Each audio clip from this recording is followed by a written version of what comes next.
سن 7 ہجری خیبر، آخر 6 ہجری یا اوائل 7 ہجری۔ خیبر غالباً عبرانی لفظ ہے جس کے معنی قلعے کے ہیں۔ یہ مقام مدینہ منورہ سے 8 منزل پر ہے۔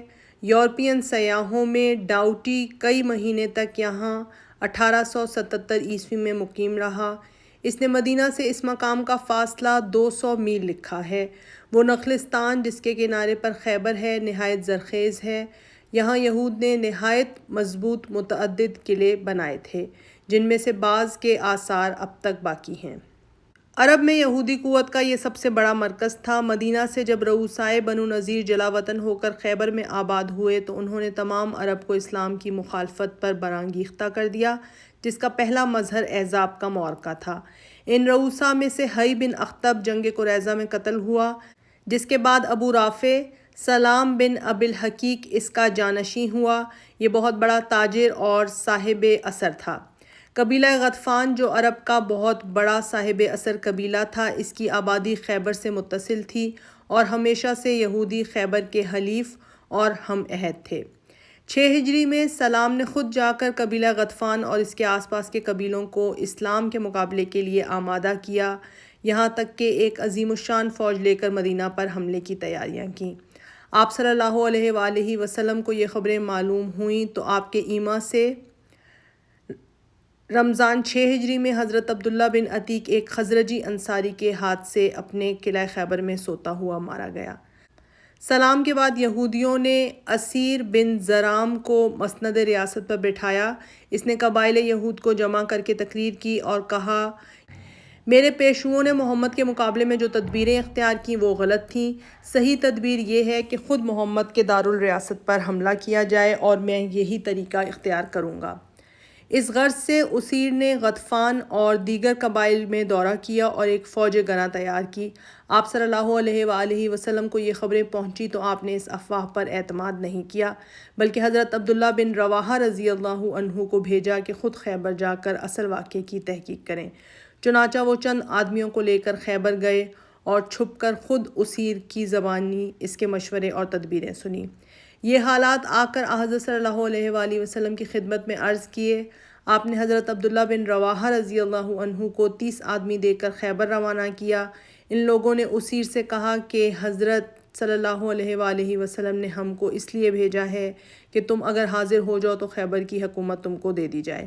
چنانچہ وہ 30 آدمی لے کر خیبر سے نکلا اور احتیاط کی بنا پر مخلوط قافلہ اس طرح چلا کہ 2 شخص ہم رکاب چلتے تھے، جن میں ایک یہودی اور دوسرا مسلمان ہوتا تھا۔ قرقرہ پہنچ کر اسیر کے دل میں بدگمانی پیدا ہوئی۔ اس نے ہاتھ بڑھا کر حضرت عبداللہ بن انیس رضی اللہ عنہ کی تلوار چھیننی چاہی۔ انہوں نے کہا، او دشمن خدا، بدعہدی کرنا چاہتا ہے۔ یہ کہہ کر سواری بڑھائی اور جب اسیر زد پر آ گیا تو تلوار ماری کہ اس کی ران کٹ گئی۔ وہ گھوڑے سے گرا، گرتے گرتے اس نے عبداللہ رضی اللہ عنہ کو زخمی کیا۔ اب مسلمان پیش دستی کر کے یہود پر ٹوٹ پڑے۔ نتیجہ جنگ یہ تھا کہ یہود میں ایک کے سوا کوئی نہیں بچا۔ یہ اخیر 6 ہجری یا محرم 7 ہجری کا واقعہ ہے۔ خیبر اب اسلام کا سب سے بڑا حریف اور اسلام کے لیے سب سے زیادہ خطرناک تھا۔ ان لوگوں نے مکہ جا کر قریش کے ذریعے سے تمام عرب میں بغاوت کی، ایک عالمگیر جنبش پیدا کر دی جس نے واقعہ احزاب میں مرکز اسلام یعنی مدینہ منورہ کو متزلزل کر دیا تھا۔ یہ کوشش اگرچہ ناکام رہی لیکن جو دست و باز کام کر رہے تھے اب بھی موجود تھے۔ جن لوگوں نے جنگ احزاب برپا کرائی تھی ان میں زیادہ بااثر ابن ابی الحقیق کا خاندان تھا جو قبیلہ بنو نذیر سے تھا اور مدینہ سے جلا وطن ہو کر آیا تھا۔ اس نے خیبر کے مشہور قلعہ کموس پر قبضہ کیا تھا۔ سلام بن ابی الحقیق جس کا ذکر ابھی اوپر گزر چکا ہے اسی خاندان کا رئیس تھا۔ اس کے قتل کے بعد اس کا بھتیجا کنانہ بن الربیع بن ابی الحقیق خاندان کی ریاست پر ممتاز ہوا۔ خیبر کے یہود ادھر تھے تو غطفان سے اسلام کے مقابلے کے لیے سازش کر رہے تھے، ادھر مدینہ کے منافقین ان کو مسلمانوں کی خبریں پہنچاتے رہتے تھے اور ان کو ہمت دلاتے تھے کہ مسلمان تم سے سربر نہیں ہو سکتے۔ رسول اللہ صلی اللہ علیہ وآلہ وسلم نے چاہا کہ ان لوگوں سے معاہدہ ہو جائے، اس بنا پر آپ نے حضرت عبداللہ بن رواحہ رضی اللہ عنہ کو بھیجا تھا، لیکن ادھر تو یہود خود سخت دل اور ایک بدگمان قوم تھی، ادھر منافقین ان کو ابھارتے تھے۔ اسی زمانے میں راس المنافقین عبداللہ بن ابی بن سلول نے اہل خیبر کے پاس کہلا بھیجا کہ محمد تم پر حملہ کرنا چاہتے ہیں، لیکن تم ان سے نہ ڈرنا۔ ان کی ہستی کیا ہے؟ مٹھی بھر آدمی ہیں جن کے پاس ہتھیار تک نہیں۔ یہود نے یہ سنا تو کنانہ اور حوضہ بن قیس کو غطفان کے پاس بھیجا کہ ہمارے ساتھ مل کر مدینہ پر حملہ کرو تو ہم نخلستان کی نصف پیداوار تم کو دیں گے۔ ایک روایت میں ہے غطفان نے اس کو منظور کر لیا۔ غطفان کا ایک قوتور قبیلہ بنو فزارہ تھا۔ ان کو جب یہ معلوم ہوا کہ خیبر والے آپ صلی اللہ علیہ وآلہ وسلم پر حملہ کرنا چاہتے ہیں تو وہ خود خیبر میں آئے کہ ہم تمہارے ساتھ شریک ہو کر لڑیں گے۔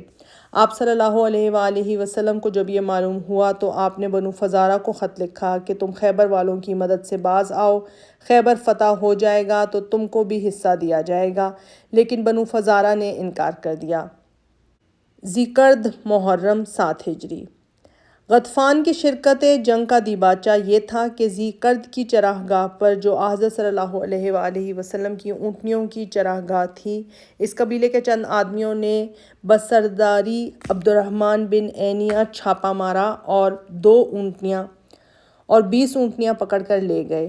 حضرت ابو ذر رضی اللہ عنہ کے صاحبزادے کو جو اونٹنیوں کی حفاظت پر متعین تھے قتل کر دیا اور ان کی بیوی کو گرفتار کر کے لے گئے۔ مسلمانوں نے جب تعاقب کیا تو وہ درہ میں گھس گئے۔ وہاں عینہ بن حصن جو قبائل غطفان کا سپہ سالار تھا، ان کی امداد کو موجود تھا۔ مسلمانوں میں حضرت سلمہ بن الاکوع ایک مشہور قدر انداز صحابی تھے۔ سب سے پہلے ان کو اس غارت گری کا علم ہوا۔ انہوں نے واہ صباحا کا نعرہ مارا اور دوڑ کر حملہ آوروں کو جا لیا۔ وہ اونٹوں کو پانی پلا رہے تھے۔ حضرت سلمہ رضی اللہ عنہ نے تیر برسانے شروع کیے۔ حملہ آور بھاگ نکلے۔ انہوں نے تعاقب کیا اور لڑ بھر کر تمام اونٹنیاں چھڑا لائے۔ دربار نبوت میں آ کر عرض کی کہ میں دشمنوں کو پیاسا چھوڑ کر آیا ہوں، اگر 100 آدمی مل جائیں تو ایک ایک کو گرفتار کر کے لاتا ہوں۔ آپ نے رحمت عام کے لحاظ سے فرمایا، قابو پا جاؤ تو عفو سے کام لو۔ اس واقعے کے 3 دن بعد خیبر کی جنگ پیش آئی۔ خیبر کا آغاز اور غزوات کی بنسبت ایک امتیاز خاص رکھتا ہے، اور اگرچہ ارباب سیر کی نظر اس نقطہ پر نہیں پڑی کہ اس امتیاز کے اسباب کیا تھے، تاہم واقعے کی حیثیت سے امتیازی امور ان کی زبان سے بھی بلا قصد نکل گئے ہیں۔ سب سے مقدم یہ ہے کہ جب آپ نے خیبر کا قصد کیا تو اعلان عام کر دیا کہ ہمارے ساتھ صرف وہ لوگ آئیں جو طالب جہاد ہوں۔ اب تک جو لڑائیاں وقوع میں آئیں محض دفاعی تھیں۔ یہ پہلا غزوہ ہے جس میں غیر مسلم رعایا بنائے گئے طرز حکومت کی بنیاد قائم ہوئی۔ اسلام کا اصلی مقصد تبلیغ دعوت ہے۔ اب اگر کوئی قوم اس دعوت کی سد راہ نہ ہو تو اسلام کو نہ تو اس سے جنگ ہے اور نہ اس کی رعایا بنانے کی ضرورت ہے۔ صرف معاہدہ صلح کافی ہے، جس کی بہت سی مثالیں اسلام میں موجود ہیں۔ لیکن جب کوئی قوم خود اسلام کی مخالفت پر کمر بستہ ہو اور اس کو مٹا دینا چاہے تو اسلام کو مدافعت کے لیے تلوار ہاتھ میں لینا پڑتی ہے اور اس کو اپنے زیر اثر رکھنا پڑتا ہے۔ خیبر اس قاعدے کے موافق اسلام کا پہلا مفتوحہ ملک تھا۔ غزوات کے خاتمے کے بعد یہ بحث بتفصیل آئے گی کہ ایک مدت تک لوگ جہاد کو عرب کے قدیم طریقہ کے موافق معاش کا ذریعہ سمجھتے رہے۔ اس لڑائی یعنی خیبر تک بھی یہ غلط فہمی رہی۔ یہ پہلا غزوہ ہے جس میں یہ پردہ اٹھا دیا گیا، اور اس لیے آپ صلی اللہ علیہ وآلہ وسلم نے ارشاد فرمایا کہ اس لڑائی میں صرف وہ لوگ شریک ہوں جن کا مقصد محض جہاد اور اعلاء کلمت اللہ ہو۔ غرض آپ غطفان اور یہود کے حملے کی مدافعت کے لیے مدینہ سے محرم 7 ہجری میں صبا بن عرفتہ غفاری رضی اللہ عنہ کو مدینہ کا افسر مقرر کر کے مدینہ سے روانہ ہوئے۔ ازواج مطہرات میں سے حضرت ام سلمہ رضی اللہ عنہا ساتھ تھیں۔ فوج کی تعداد 1600 تھی، جن میں 200 سوار اور باقی پیدل تھے۔ اس وقت تک لڑائیوں میں علم کا رواج نہ تھا، چھوٹی چھوٹی جھنڈیاں ہوتی تھیں۔ یہ پہلی مرتبہ تھا کہ آپ نے 3 علم تیار کرائے، دو حضرت حباب بن منظر اور سعد بن عبادہ رضی اللہ عنہما کو عنایت ہوئے، اور خاص علم نبوی جس کا پھریرہ حضرت عائشہ رضی اللہ عنہا کی چادر سے تیار ہوا تھا، حضرت علی رضی اللہ عنہ کو مرحمت ہوا۔ فوج روانہ ہوئی تو حضرت عامر بن العقو مشہور شاعر تھے، یہ رجز پڑھتے ہوئے آگے چلے: اے اللہ، اگر تو ہدایت نہ کرتا تو ہم ہدایت نہ پاتے، نہ خیرات کرتے، نہ روزے رکھتے۔ ہم تجھ پر فدا ہوں، ہم جو احکام نہیں بجا لائے ان کو معاف کر دے اور ہم پر تسلی نازل کر۔ ہم جب فریاد میں پکارے جاتے ہیں تو پہنچ جاتے ہیں، اور جب مدبھیڑ ہو تو ہم کو ثابت قدم رکھ۔ لوگوں نے ہم کو پکار کر ہم سے استغاثہ چاہا ہے۔ یہ اشعار صحیح مسلم بخاری میں نقل کیے ہیں۔ منظر ابن حنبل میں بعض اشعار زیادہ ہیں۔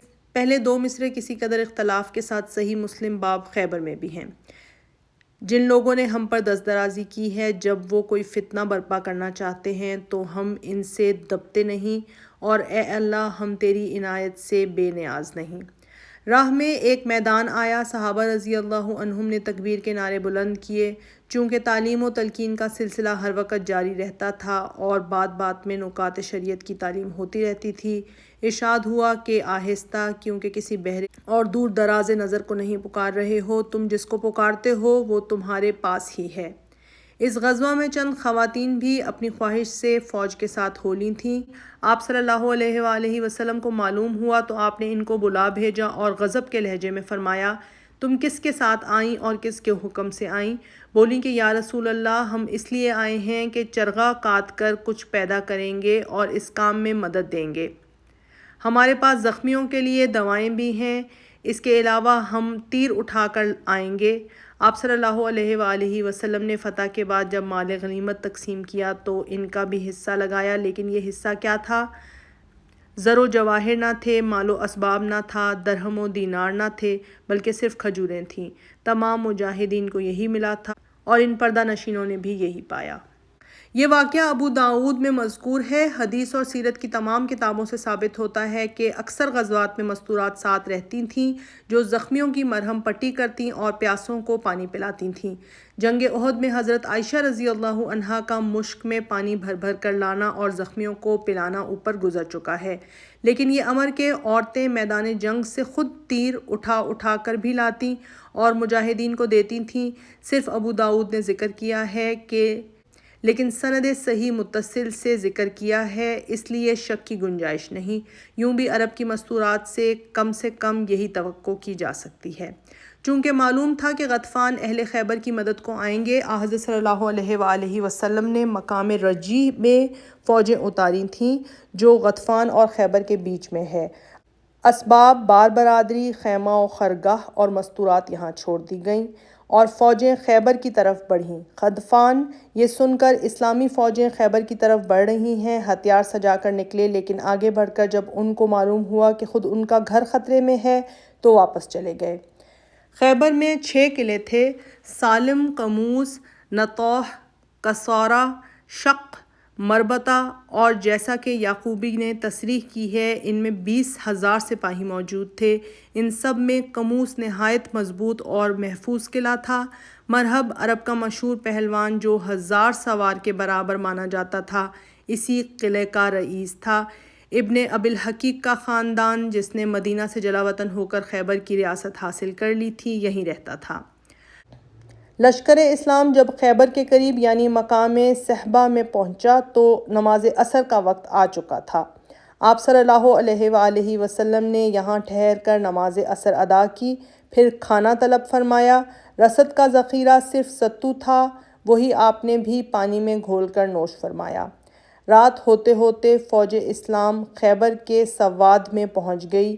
عمارتیں نظر آئیں تو آپ نے صحابہ رضی اللہ عنہم سے ارشاد فرمایا کہ ٹھہر جاؤ، پھر اللہ کا نام لے کر یہ دعا مانگی: اے اللہ، ہم تجھ سے اس گاؤں کی اور گاؤں والوں کی اور گاؤں کی چیزوں کی بھلائی چاہتے ہیں اور ان سب کی برائیوں سے پناہ مانگتے ہیں۔ ابن ہشام نے لکھا ہے کہ یہ آپ کا معمول عام تھا کہ جب کسی مقام میں داخل ہوتے تو پہلے یہ دعا مانگ لیتے تھے۔ چونکہ سنت نبوی یہ تھی کہ رات کو کسی مقام پر حملہ نہیں کیا جاتا تھا، اس لیے رات یہیں بسر کی۔ صبح کو خیبر میں داخلہ ہوا۔ یہودیوں نے مستورات کو ایک محفوظ مقام میں پہنچا دیا۔ رسد اور غلہ قلعہ نائم میں یکجا کیا۔ فوجیں قلعہ نطاح اور کموس میں فراہم کیں۔ سلام بن مشکم بیمار تھا، تاہم اس نے سب سے زیادہ حصہ لیا اور خود قلعہ نطاح میں آ کر فوج میں شرکت کی۔ حضرت صلی اللہ علیہ وآلہ وسلم کا مقصود جنگ نہ تھا، لیکن جب یہود نے بڑے سر و سامان کے ساتھ جنگ کی تیاری کی تو آپ صلی اللہ علیہ وآلہ وسلم نے صحابہ رضی اللہ عنہم کو مخاطب کر کے وعظ فرمایا اور جہاد کی ترغیب دی۔ تاریخ خمیس میں اس موقع پر لکھا ہے، اور جب حضرت صلی اللہ علیہ وآلہ وسلم کو یقین ہو گیا کہ یہود لڑنے پر آمادہ ہیں تو آپ نے صحابہ رضی اللہ عنہم کو نصیحت کی اور جہاد کی ترغیب دی۔ سب سے پہلے قلعہ نام پر فوجیں بڑھیں۔ حضرت محمود بن مسلمہ رضی اللہ عنہ نے بڑی دلیری سے مقابلہ کیا اور دیر تک لڑتے رہے۔ چونکہ سخت گرمی تھی، تھک کر دم لینے کے لیے قلعہ کی دیوار کے سائے میں بیٹھ گئے۔ کنانہ بن الربیع نے قلعے کی فصیل سے چکی کا پاٹ ان کے سر پر گرایا، جس کے صدمہ سے وفات پائی، لیکن قلعہ بہت جلد فتح ہو گیا۔ نائم کے بعد اور قلعہ بآسانی فتح ہوتے گئے، لیکن قلعہ کموس مرہب کا تخت گاہ تھا۔ اس مہم پر حضرت صلی اللہ علیہ وآلہ وسلم نے حضرت عمر رضی اللہ عنہ اور حضرت عمر رضی اللہ عنہ کو بھیجا، لیکن دونوں ناکام واپس آئے۔ تبری میں روایت ہے کہ جب خیبر کے قلعے سے نکلے تو حضرت عمر رضی اللہ عنہ کے پاؤں نہ جم سکے اور حضرت صلی اللہ علیہ وآلہ وسلم کی خدمت میں حاضر ہو کر شکایت کی کہ فوج نے نامردی کی، لیکن فوج نے ان کی نسبت خود یہی شکایت کی۔ اس روایت کو تبری نے جس سلسلہ سند سے نقل کیا ہے، اس کے راوی اوف ہیں۔ ان کو بہت سے لوگوں نے سقا کہا ہے، لیکن بندار جب ان کی روایت بیان کرتے ہیں تو کہتے ہیں کہ وہ رافضی اور شیطان تھا۔ یہ لفظ بہت سخت ہے، لیکن ان کی شیعیت سب کو تسلیم ہے، اور گو شیعہ ہونا بے اعتباری کی دلیل نہیں، لیکن یہ ظاہر ہے کہ جس روایت میں حضرت عمر رضی اللہ عنہ کے بھاگنے کا واقعہ بیان کیا جائے، شیعہ کی زبان سے اس روایت کا رتبہ کیا رہ جاتا ہے۔ اس کے علاوہ اوپر کے راوی عبداللہ بن بریدہ ہیں جو اپنے والد سے روایت کرتے ہیں، لیکن محدثین کو اس بات میں شبہ ہے کہ ان کی جو روایتیں باپ کے سلسلے میں منقول ہیں صحیح بھی ہیں یا نہیں۔ تاہم اس قدر ضرور صحیح ہے کہ اس مہم سے پہلے اور بڑے بڑے صحابہ رضی اللہ عنہم بھیجے گئے تھے، لیکن فتح کا فخر کسی اور کی قسمت میں تھا۔ جب مہم میں زیادہ دیر ہوئی تو ایک دن شام کو آپ صلی اللہ علیہ وآلہ وسلم نے ارشاد فرمایا، کل میں اس شخص کو علم دوں گا جس کے ہاتھ پر اللہ فتح دے گا، اور جو اللہ اور اللہ کے رسول کو چاہتا ہے اور اللہ کا رسول بھی اس کو چاہتے ہیں۔ یہ رات نہایت امید اور انتظار کی رات تھی۔ صحابہ رضی اللہ عنہم نے تمام رات اس بے قراری میں کاٹی کہ دیکھیے یہ تاج فخر کس کے ہاتھ آتا ہے۔ حضرت عمر رضی اللہ عنہ نے قناعت پسندی اور بلند نظری کی بنا پر کبھی حکومت اور سروری کی تمنا نہیں کی، لیکن جیسا کہ صحیح مسلم باب فضائل علی رضی اللہ عنہ میں مذکور ہے، ان کو خود اعتراف ہے کہ اس موقع کی تمنا میں ان کی خودداری بھی قائم نہ رہ سکی۔ صبح کو دفتراً یہ آواز کانوں میں آئی کہ علی رضی اللہ عنہ کہاں ہیں؟ یہ بالکل غیر متوقع آواز تھی، کیونکہ جناب موصوف کی آنکھوں میں آشوب تھا اور سب کو معلوم تھا کہ وہ جنگ سے معذور ہیں۔ غرض حسب طلب وہ حاضر ہوئے۔ حضرت صلی اللہ علیہ وآلہ وسلم نے ان کی آنکھوں میں اپنا لعاب دہن لگایا اور دعا فرمائی۔ جب ان کو علم عنایت ہوا تو انہوں نے عرض کیا کہ کیا یہودیوں کو لڑ کر مسلمان بنا لیں؟ ارشاد ہوا کہ بنرمی ان پر اسلام پیش کرو، اگر ایک شخص بھی تمہاری ہدایت سے اسلام لائے تو سرخ اونٹوں سے بہتر ہے۔ لیکن یہود اسلام یا صلح کے قبول کرنے پر راضی نہیں ہو سکتے تھے۔ مرہب قلعہ سے یہ رجز پڑتا ہوا باہر نکلا، خیبر جانتا ہے کہ میں مرہب ہوں، دلیر ہوں، تجربہ کار ہوں، سلاح پوش ہوں۔ مرہب کے سر پر یمنی زرد رنگ کا مغفر اور اس کے اوپر سنگی خود تھا۔ قدیم زمانے میں گول پتھر بیچ سے خالی کر لیتے تھے، یہی خود کہلاتا تھا۔ مرہب کے جواب میں حضرت علی رضی اللہ عنہ نے یہ رجز پڑھا، میں شیر نیستاں کی طرح مہیب و بد منظر ہوں۔ مرحب بڑے تمطراق سے آیا، لیکن حضرت علی رضی اللہ عنہ نے اس زور سے تلوار ماری کہ سر کو کاٹتی ہوئی دانتوں تک اتر آئی اور ضربت کی آواز فوج تک پہنچی۔ پہلوان کا مارا جانا عظیم الشان واقعہ تھا، اس لیے عجائب پسندی نے اس کے متعلق نہایت مبالغہ آمیز افواہیں پھیلا دیں۔ معالم التنزیل میں ہے کہ حضرت علی رضی اللہ عنہ نے جب تلوار ماری تو مرحب سے سپر پر روکا، لیکن ذوالفقار خود اور سر کو کاٹتی ہوئی دانتوں تک اتر آئی۔ مرحب کے مارے جانے پر یہود نے جب عام حملہ کیا تو اتفاق سے حضرت علی رضی اللہ عنہ کے ہاتھ سے سپر چھوٹ کر گر پڑی۔ آپ نے قلعے کا در جو سرتاپا پارائے سنگ تھا اکھاڑ کر اس سے سپر کا کام لیا۔ اس واقعے کے بعد ابو رافع نے 7 آدمیوں کے ساتھ مل کر اس کو اٹھانا چاہا تو جگہ سے ہل بھی نہ سکا۔ یہ روایتیں ابن اسحاق اور حاکم نے روایت کی ہیں، لیکن بازاری قصے ہیں۔ علامہ سخاوی نے مقاصد حسنہ میں تصریح کی ہے کہ سب لغو روایتیں ہیں۔ علامہ ذہبی نے میزان الاعتدال میں علی بن احمد فروغ کے حال میں اس روایت کو نقل کر کے لکھا ہے کہ یہ روایت منکر ہے۔ ابن حشام نے جن سلسلوں سے یہ روایتیں نقل کی ہیں، ان میں سے ایک روایت میں تو بیچ کے ایک راوی کا نام سرے سے چھوڑ دیا ہے، اور دوسرے میں اس مشترک نقص کے ساتھ بریدہ بن سفیان بھی ایک راوی ہیں جن کو امام بخاری اور ابو داؤد اور دارقطنی قابل اعتبار نہیں سمجھتے۔ ابن اسحاق موسیٰ بن عقبہ اور واقدی کا بیان ہے کہ مرحب کو محمد بن مسلمہ نے مارا تھا۔ مسند ابن حنبل اور نوی شرح صحیح مسلم میں بھی ایک روایت ہے، لیکن صحیح مسلم اور حاکم میں حضرت علی رضی اللہ عنہ ہی کو مرحب کا قاتل اور فاتح خیبر لکھا ہے، اور یہی اصح روایت ہے۔ غرض یہ قلعہ یعنی کموس 20 دن کے محاصرے کے بعد فتح ہو گیا۔ ان معرکوں میں 93 یہودی مارے گئے، جن میں حارث، مرحب، اسیر، یاسر اور عامر زیادہ مشہور ہیں۔ صحابہ رضی اللہ عنہم میں سے 15 بزرگوں نے شہادت حاصل کی، جن کے نام ابن سعد نے بتفصیل لکھے ہیں۔ فتح کے بعد زمین مفتوحہ پر قبضہ کر لیا گیا، لیکن یہود نے درخواست کی کہ زمین ہمارے قبضے میں رہنے دی جائے، ہم پیداوار کا نصف حصہ ادا کریں گے۔ یہ درخواست منظور ہوئی۔ بٹائی کا وقت آتا تو حضرت صلی اللہ علیہ وآلہ وسلم حضرت عبداللہ بن رواحہ رضی اللہ عنہ کو بھیجتے تھے۔ وہ غلے کو 2 حصوں میں تقسیم کر کے یہود سے کہتے تھے کہ اس میں سے جو حصہ چاہے لے لو۔ یہود اس عدل پر متحیر ہو کر کہتے تھے کہ زمین اور آسمان ایسے ہی عدل پر قائم ہیں۔ خیبر کی زمین تمام مجاہدین پر جو اس جنگ میں شریک تھے تقسیم کر دی گئی۔ اسی میں حضرت صلی اللہ علیہ وآلہ وسلم کا خمس بھی تھا۔ عام روایت ہے کہ مال غنیمت میں سے خمس کے علاوہ ایک حصہ حضرت صلی اللہ علیہ وآلہ وسلم کے لیے خاص طور پر لیا جاتا تھا، جس کو صفی کہتے ہیں۔ اس بنا پر حضرت صفیہ رضی اللہ عنہ زوجہ کنانہ بن الربیع کو آپ صلی اللہ علیہ وآلہ وسلم نے لے لیا اور آزاد کر کے ان سے نکاح کر لیا۔ حضرت صفیہ رضی اللہ عنہا کے واقعے کی تحقیق۔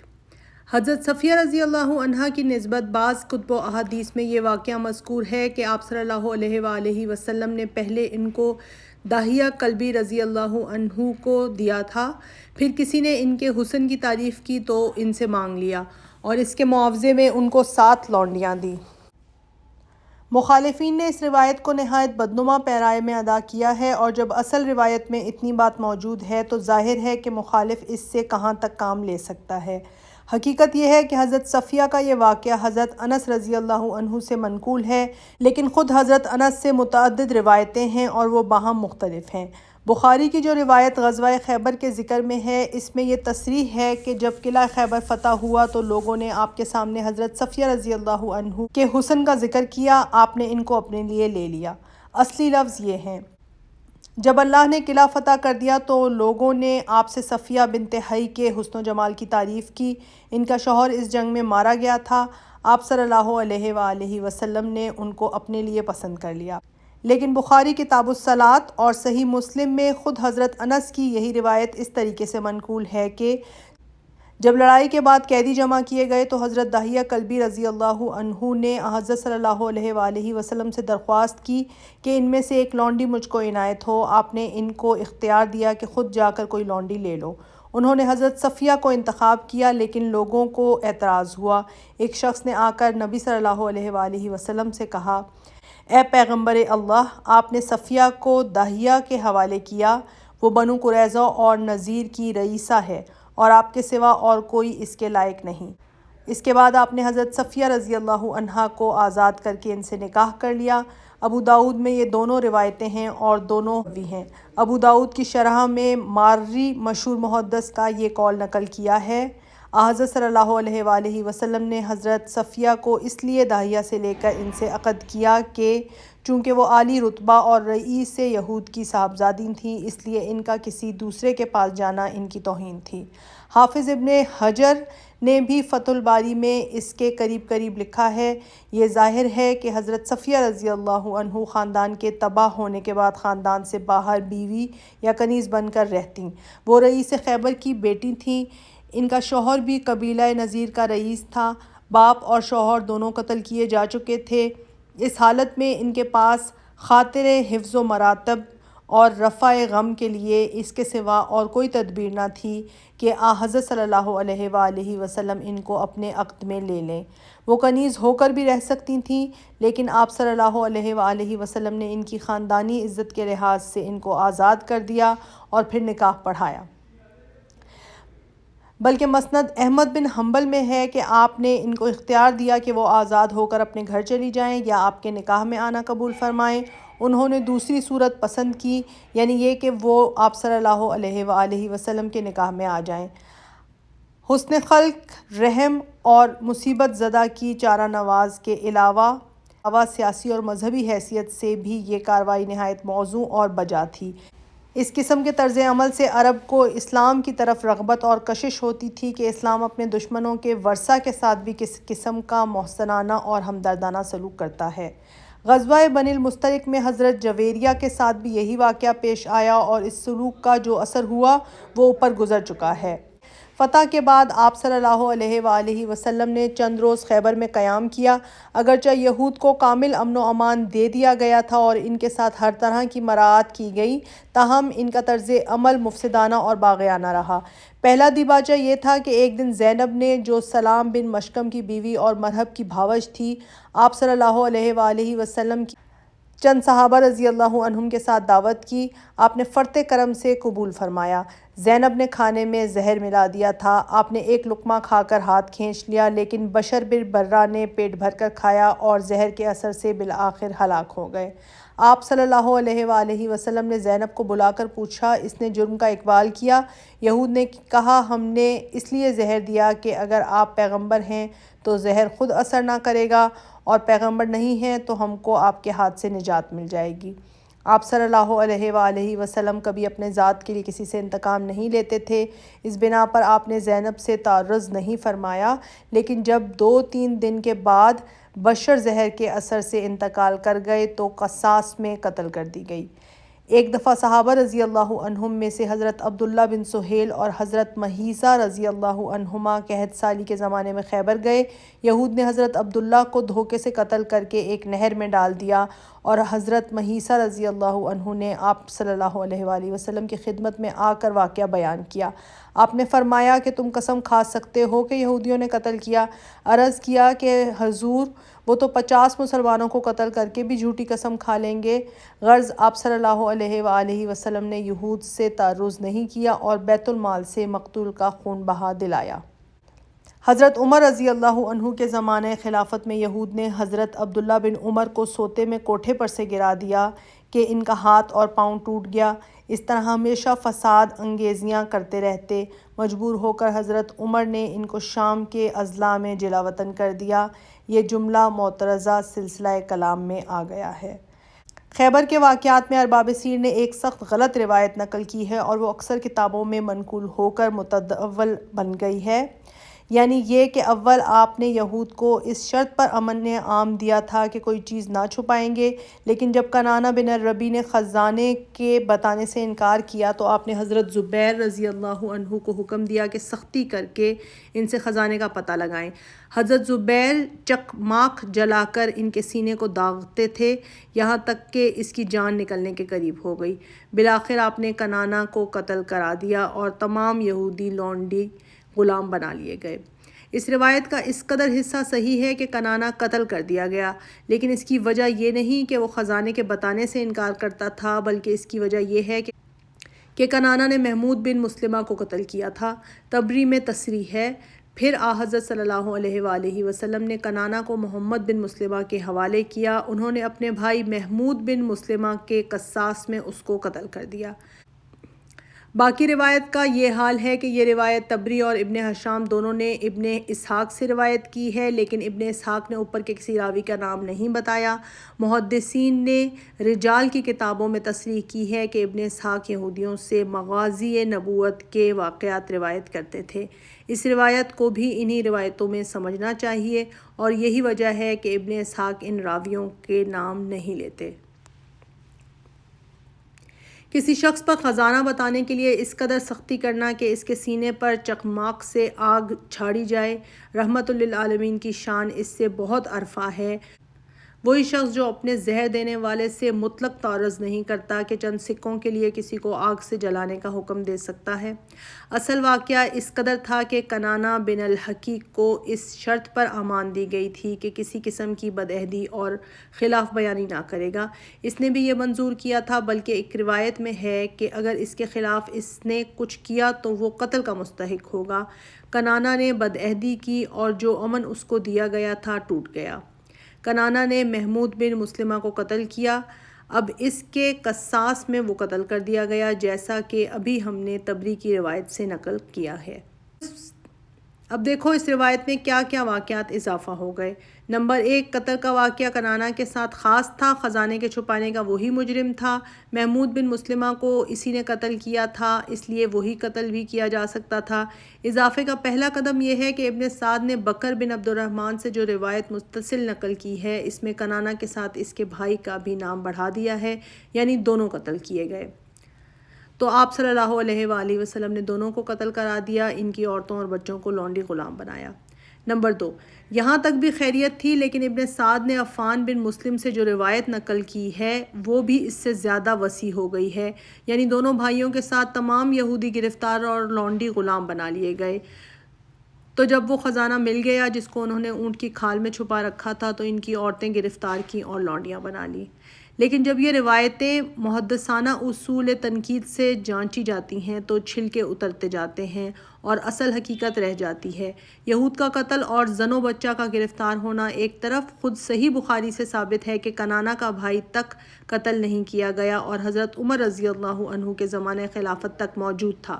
صحیح بخاری میں ہے، پھر جب حضرت عمر رضی اللہ عنہ نے ارادہ کر لیا تو ابو الحقیق کا ایک بیٹا ان کے پاس آیا اور کہا کہ امیر المومنین، ہم آپ کو نکالتے ہیں، حالانکہ ہم کو محمد نے رہنے دیا تھا اور خراج پر معاملہ کیا گیا تھا۔ حافظ ابن قیم نے زاد المعاد میں عام روایتوں کی وسعت کو گھٹا کر اس حد تک پہنچایا کہ حضرت صلی اللہ علیہ وآلہ وسلم کے بعد ابن ابی الحقیق کے دونوں بیٹوں کے سوا اور کسی کو قتل نہیں کیا۔ لیکن حافظ موصوف کو اگر صحیح بخاری کی عبارت مذکورہ بالا پیش نظر ہوتی تو غالباً یہ تعداد اور بھی گھٹ جاتی۔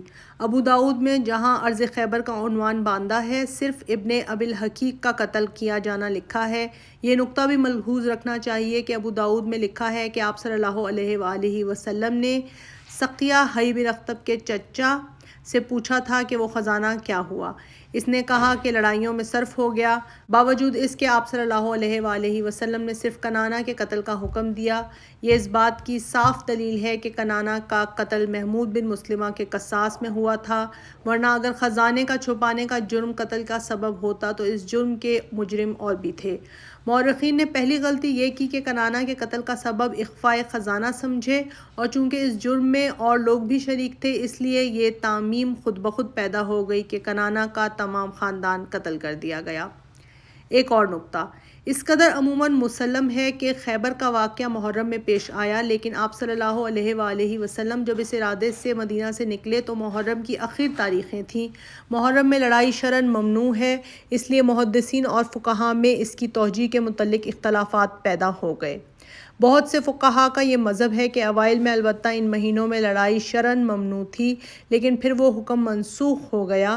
علامہ ابن قیم نے لکھا ہے کہ حرمت کا پہلا حکم جو نازل ہوا تھا وہ اس آیت کی روح سے تھا، قُلْ قِتَالٌ فِيهِ كَبِيرٌ وَصَدٌّ عَنْ سَبِيلِ اللَّهِ، سورہ بقرہ آیت نمبر 27۔ کہہ دو کہ اس مہینے میں لڑنا بڑا گناہ ہے اور اللہ کی راہ سے روکنا ہے۔ پھر سورہ مائدہ میں یہ آیت اتری، یا ایھا الذین آمنوا لا تحلوا شعائر اللہ ولا الشہر الحرام، مسلمانوں اللہ کی حد بندیوں کی اور ماہ حرام کی بے حرمتی نہ کرو۔ پچھلی آیت پہلی آیت کے 8 برس بعد نازل ہوئی۔ اس وسیع زمانے تک تو حرم کا حکم باقی رہا، اب وہ کون سی آیت یا حدیث ہے جس سے یہ حکم منسوخ ہو گیا؟ وَلَيْسَ فِي الْكِتَابِ اللَّهِ وَلَا سُنَّةِ رَسُولِهِ نَاسِخٌ لِحُكْمِهَا، اور اللہ کی کتاب اور حدیث میں ان آیتوں کے حکم کا کوئی ناسخ نہیں۔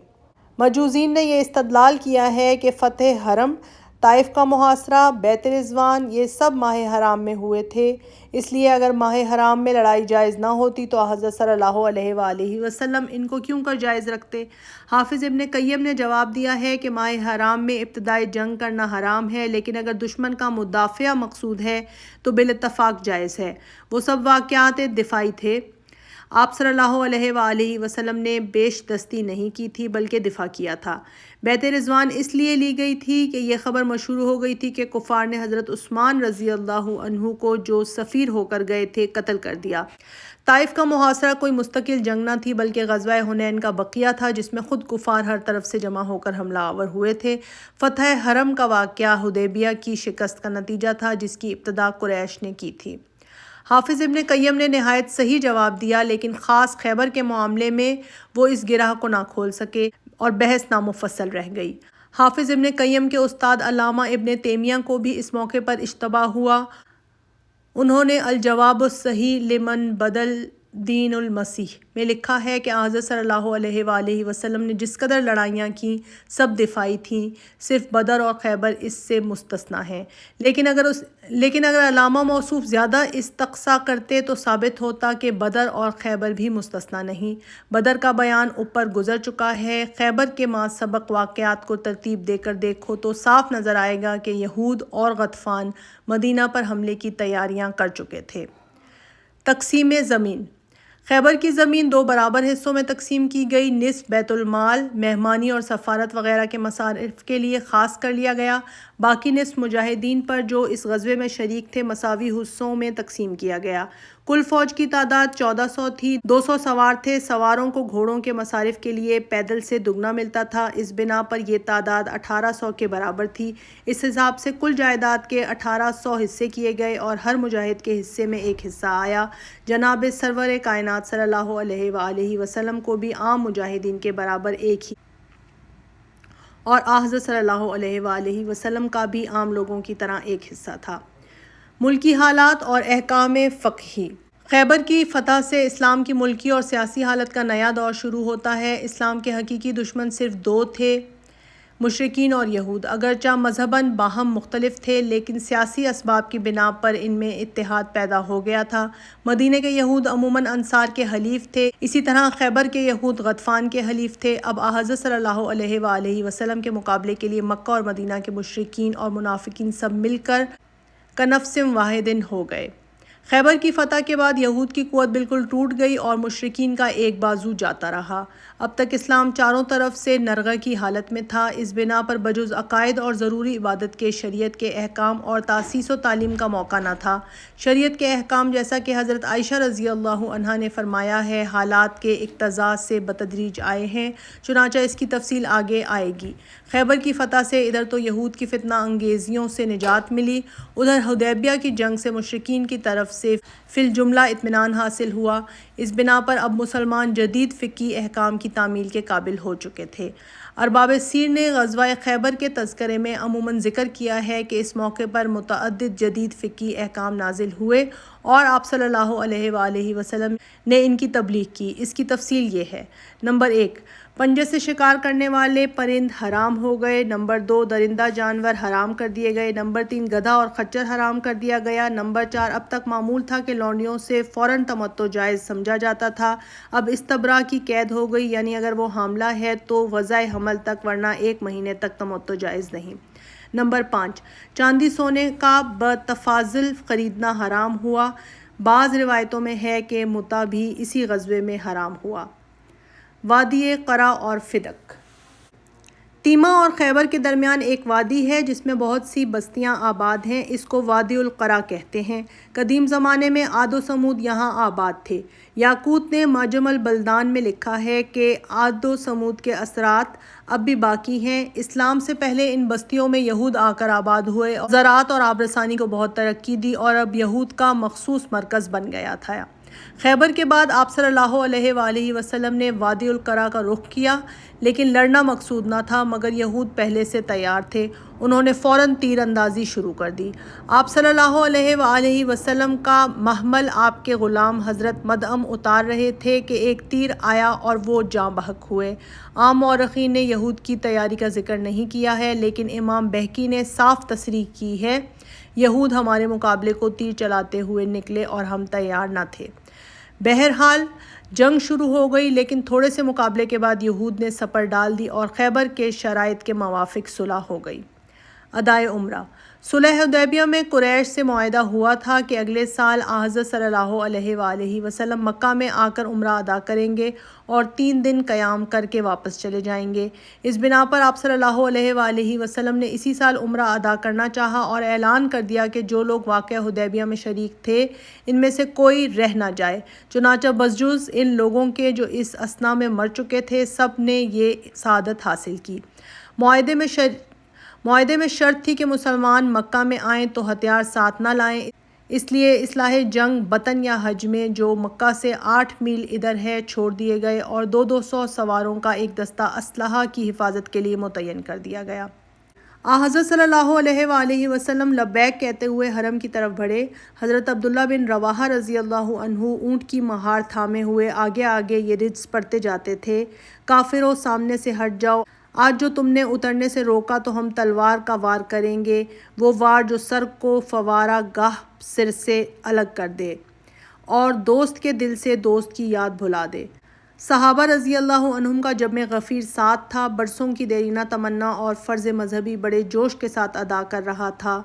اہل مکہ کا خیال تھا کہ مسلمانوں کو مدینہ کی آب و ہوا نے کمزور کر دیا ہے، اس بنا پر آپ نے حکم دیا کہ لوگ طواف کے 3 پہلے پھیروں میں اکڑتے ہوئے چلیں۔ عربی زبان میں اس کو رمل کہتے ہیں، چنانچہ آج تک یہ سنت باقی ہے۔ اہل مکہ نے اگرچہ چاروں ناچار عمرے کی اجازت دے دی تھی، تاہم ان کی آنکھیں اس منظر کو دیکھنے کی تاب نہ لا سکتی تھیں۔ رؤسائے قریش نے عموماً شہر خالی کر دیا اور پہاڑوں پر چلے گئے۔ 3 دن کے بعد حضرت علی رضی اللہ عنہ کے پاس آئے اور کہا، محمد سے کہہ دو کہ شرط پوری ہو چکی، اب مکہ سے نکل جائیں۔ حضرت علی رضی اللہ عنہ نے حضرت صلی اللہ علیہ وآلہ وسلم سے عرض کی، آپ اس وقت روانہ ہو گئے۔ چلتے وقت حضرت حمزہ رضی اللہ عنہ کی صغیر السن صاحبزادی امامہ جو مکہ میں رہ گئی تھیں، آپ صلی اللہ علیہ وآلہ وسلم کے پاس چچا چچا کہتی دوڑی آئیں اور حضرت علی رضی اللہ عنہ نے ہاتھوں میں اٹھا لیا، لیکن حضرت جعفر حضرت علی کے بھائی اور زید بن حارث نے اپنا دعویٰ پیش کیا۔ حضرت جعفر رضی اللہ عنہ کہتے تھے کہ یہ میرے چچا کی لڑکی ہے، زید کہتے تھے کہ حمزہ میرے مذہبی بھائی تھے، اس رشتے سے یہ میری بھتیجی ہے۔ حضرت علی رضی اللہ عنہ کو دعویٰ تھا کہ میری ہمشیرہ بھی ہے اور پہلے میری ہی گود میں آئی ہے۔ آپ صلی اللہ علیہ وآلہ وسلم نے سب کو دعویٰ مساوی الدرجہ دیکھ کر ان کو اسما کی گود میں دیا، وہ امامہ کی خالہ تھیں، پھر فرمایا کہ خالہ ماں کے برابر ہوتی ہے۔